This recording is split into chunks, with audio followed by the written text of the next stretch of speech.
Doctor Samamé Pérez Vargas ha colapsado en los últimos días. ¿Por qué? Porque él es oncólogo y todos sus pacientes, así como usted y yo, tenemos muchas dudas respecto y temor respecto a lo que está pasando.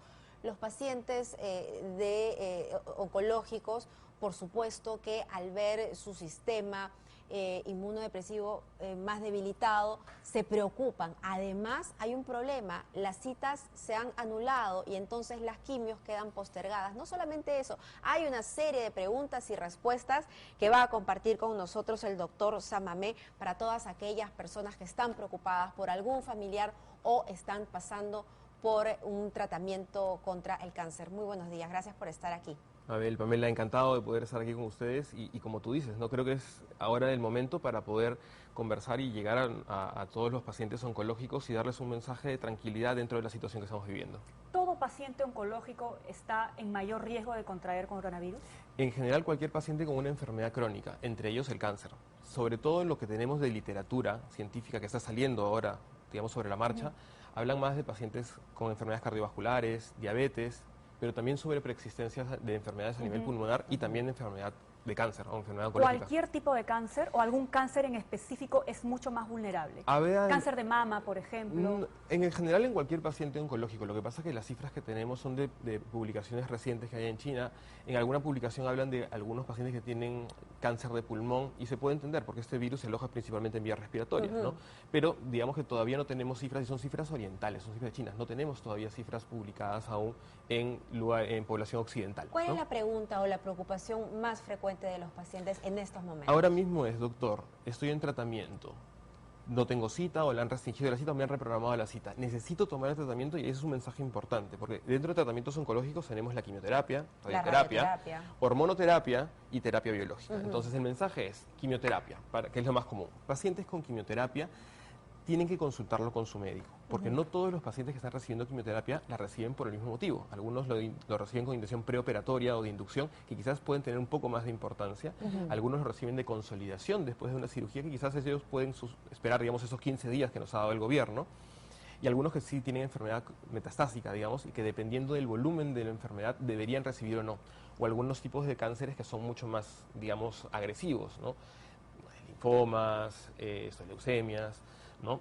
Pero insisto, eso tiene que valorar cada caso porque cada caso es bastante particular y el oncólogo tiene que determinar. Exactamente, justamente por eso lo que se comenta y lo que se sugiere es de que si tienes el teléfono o la forma de comunicarte con tu oncólogo, poder hacerlo para que él te pueda un poco orientar, ¿no? En algunos hospitales lo que están haciendo es los pacientes van, mejor dicho, y digamos el propio oncólogo hace un triaje y habla con el paciente y le dice si uno puede esperar o no. Otro tipo de pacientes, por ejemplo, son los que cáncer de mama, como mencionabas, que tienen un tratamiento antihormonal, que son pastillas. Y, doctor, mi receta de pastillas, que lo tienen que recibir pues diariamente, ¿no? Ya, pero esa receta es a través de la cita, claro. y no hay citas. Correcto. Entonces ahí justamente ese es otro mensaje, que son una gran población de los pacientes que también me dicen, ¿no? El tema de las pastillas, al menos por un par de semanas, que es lo que tenemos ahora brindado por el gobierno, no habría problemas por el momento.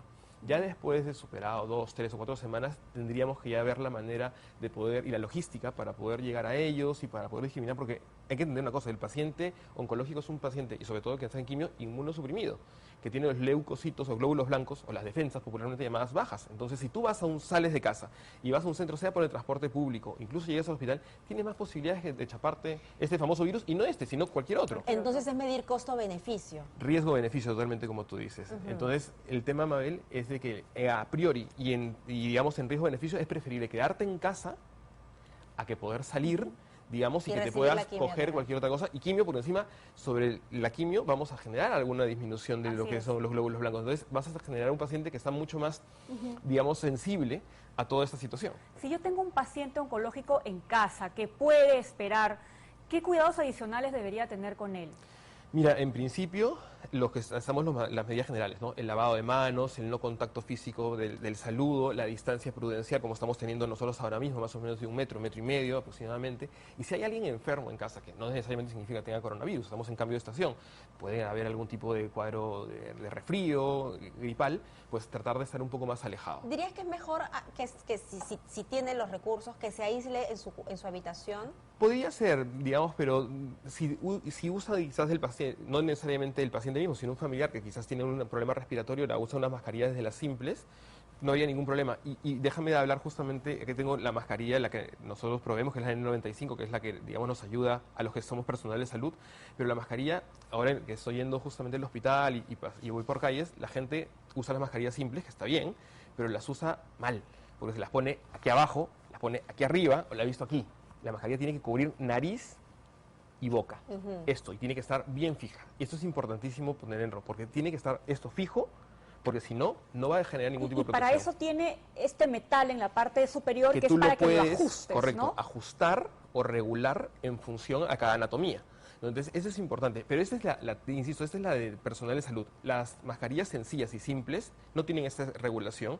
La idea es que estén coberturadas y lo que hacen es que el paciente que tiene algún tipo de enfermedad viral, respiratoria, no necesariamente el virus, esto de aquí va a permitir de que no generes o minimizar la agente de contagio, sobre todo si tienes en casa a un paciente que tiene un poco más de predisposición, como un paciente oncológico. ¿Y el paciente oncológico debería usar mascarilla?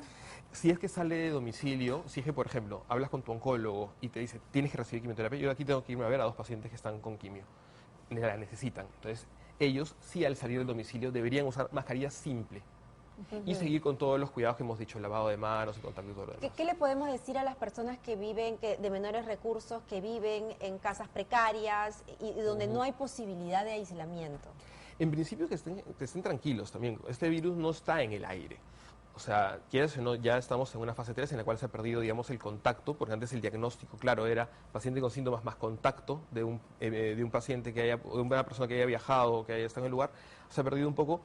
Digamos de que no es necesario tener, digamos, en ese sentido tanto temor, no es en el aire. Entonces, si cumplen las medidas adecuadas e idealmente tener disposición de agua corriente sería lo ideal. Ese es otro problema, es otro ¿no? tema, ¿no? Pero nos podría ayudar en parte. Pero si no tienes agua corriente, al menos el lavado de manos frecuente. Ojo, frecuente no me refiero de 2, 3, o sea, hablamos de 10 veces al día, de 15 veces al día. O sea, hay que exagerar esto de aquí, ¿no?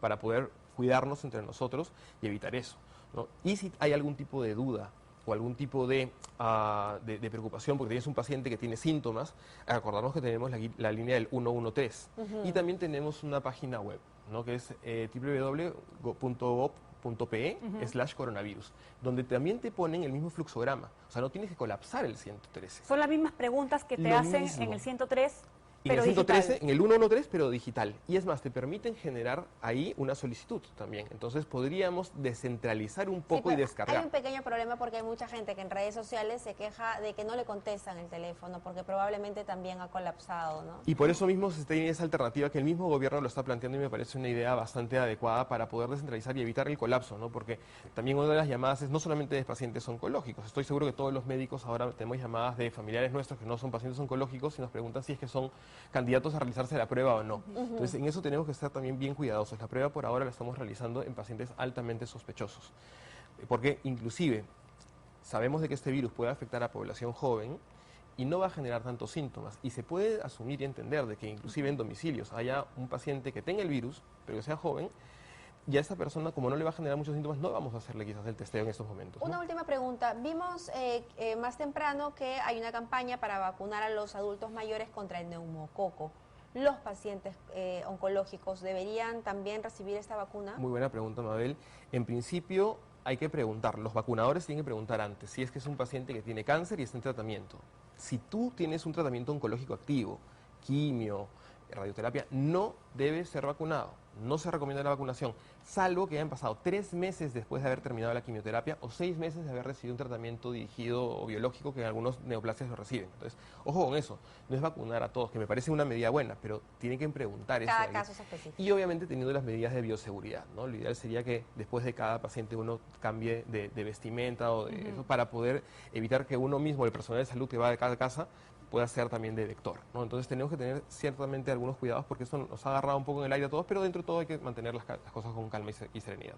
Doctor Samamé, muchísimas gracias por estar aquí, bastante didáctico, y esperamos que con eso también hayamos colaborado a que las familias y también los pacientes oncológicos pues tengan muchísima calma. 9:33, estos son...